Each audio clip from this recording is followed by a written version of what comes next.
Hello, online arts community. Welcome to Fleetwood-Jourdain Theater's Stay Creative in collaboration with Piven Theater Workshop, a journey through the history of Black theater, a series with me, Professor Bria Walker. Today, we will talk about the early 20th century superstar comedy duo of Bert Williams and George Walker.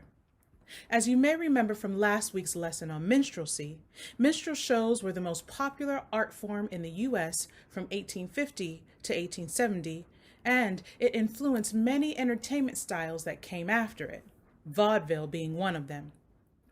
Egbert Austin Williams was a West Indian immigrant born in 1874. He was raised in the British West Indies until 1885, when his parents moved to Riverside, California. As a youth, he became skilled on the piano, the banjo, and other musical instruments. After graduating from Riverside High School, he briefly attended Stanford University and for a while worked San Francisco's Barbary Coast with a song and dance act. In 1893, Bert Williams joined Martin and Sieg's Mastodon Minstrels, an integrated troupe, and toured Northern California mining and lumber camps. George Nash Walker was born in 1873 in Lawrence, Kansas. George Walker left home at a young age in order to pursue his dream of becoming a stage performer. He joined a traveling group of minstrels who performed at shows and fairs across the U.S. It was during this tour in 1893, at the age of 19, that Walker would meet 18-year-old Williams. The duo toured on the minstrel circuit, performing at medicine shows, hoochie-coochie joints, and mining camps, and agreed not to use blackface in their song and dance act. Performing in the minstrel circuit proved to be dangerous for the performers. At a mining camp in Colorado, some of the miners felt that the duo was dressed too well for Negroes and stripped Williams and Walker of their clothes. According to history, the two barely escaped with their lives. Williams has said it wasn't until he was on tour that he experienced the depth of racism that existed in America. It wasn't until a performance in Detroit that the two would decide to utilize the blackface makeup. According to the New Yorker, quote, "When desperate for a permanent spot on the distinctly less deadly vaudeville circuit, Williams, the straight man of the team, blacked up. To his surprise, safe behind the obscene mask, he found himself suddenly free to play the clown, and the act got laughs as never before. He was no longer the straight man, and by the time the pair reached New York, they were billing themselves as, quote, the real coons, end quote." Williams took on the role of the shuffling coon, as he put it. According to author Jas Obrecht, quote, "A sensitive integrationist, Williams was reviled by the notion of wearing blackface and playing the stereotype. As an actor, though, he discovered that his new coon mask allowed him to fully step outside of his own personality to create a stage character. Williams stated, "It was not until I was able to see myself as another person that my sense of humor developed." Obrecht continued that, quote, "Williams' failed attempts to become a serious singer and actor, due in large part to racial barriers, convinced him that acting the nigger, as it was expressed in the parlance of the day, was his surest avenue to success. He diligently studied and mastered the exaggerated stage dialect of the minstrel nigger, which he claimed was as much a foreign dialect to me as that of Italian," end quote. George Walker became the straight man and did not wear makeup. He took on the persona of the dandy, the flashy, mischievous, fast-talking Zip Coon, and served as the dignified counterpoint to Williams' bumbling Jim Crow type of character. Offstage, William was an amazing businessman and managed the affairs of the Williams and Walker Company. While performing their vaudeville act throughout the United States and recording many original songs, Walker and Williams popularized the Cakewalk, and the more they toured, the more their popularity grew. While at a photo shoot for a promotional advertisement for a cigarette manufacturer, Walker would meet Ada Overton, an extremely talented dancer, choreographer, and comedian. She would become Williams and Walker's choreographer.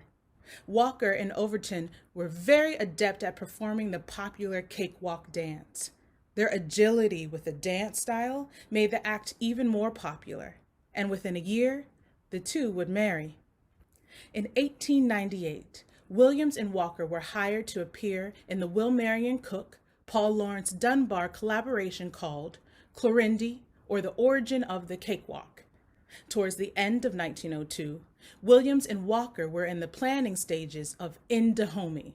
They again teamed up with Will Marion Cook, who composed most of the music, and Paul Laurence Dunbar, who served as lyricist. In Dahomey would be the first musical on Broadway to be written and performed by blacks. The show would star Williams and Walker, and the cast also include their wives, Ada and Lottie.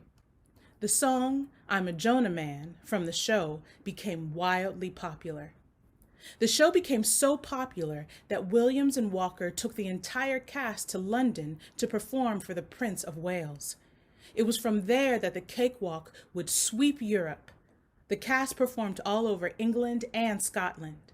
Williams's notoriety increased in Great Britain, and the show ran for over a year in Europe.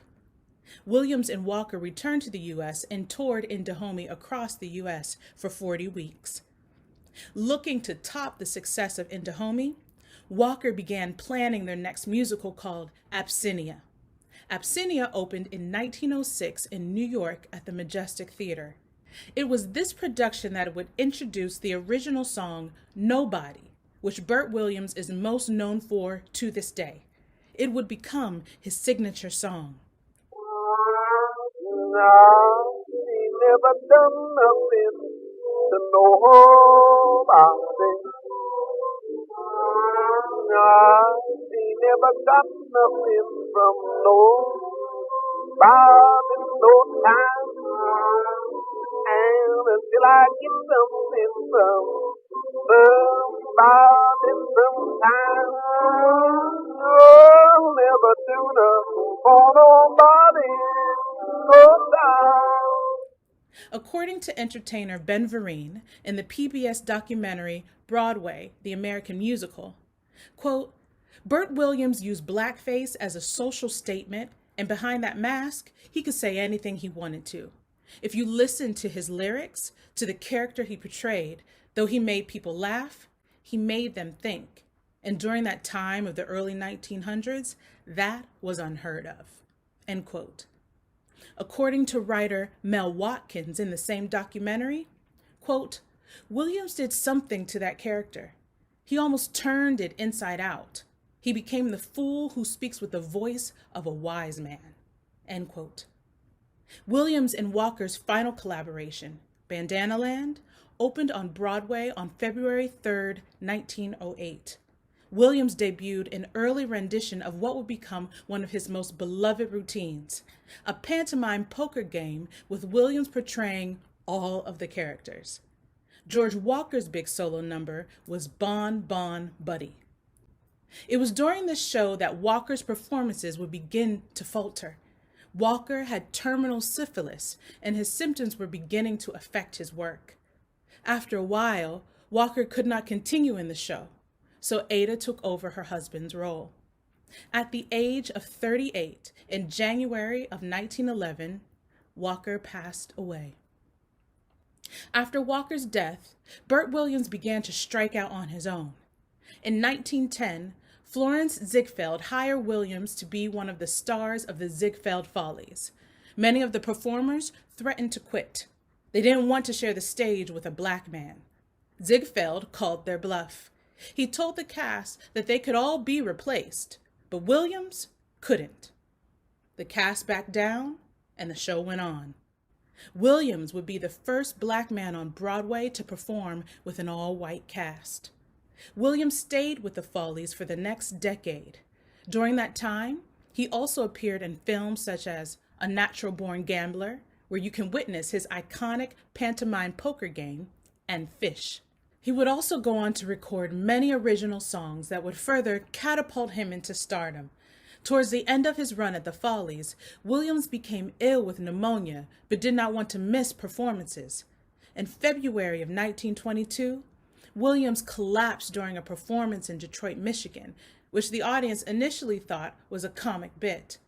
Helped to his dressing room, Williams joked, "That's a nice way to die. They was laughing when I made my last exit."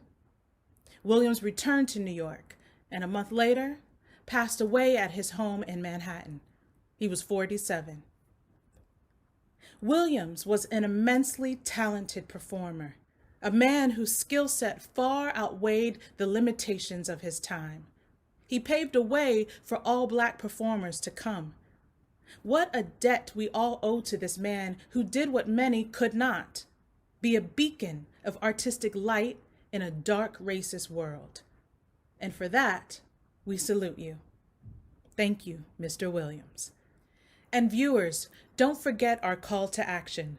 We want to hear how Black theater has impacted your lives. Send us your stories. Keep your submissions to 400 words or less. And if you have any pictures that you'd like to share, send that our way as well. Submit your work to fjtheater@cityofevanston.org by 12 p.m. on Friday, May 1st. Please note, by submitting your work, you grant Fleetwood-Jourdain Theater the right to review and share your submission via video and on our social media platforms for the Stay Creative series. Don't be shy. We can't wait to hear how Black theater has impacted your lives.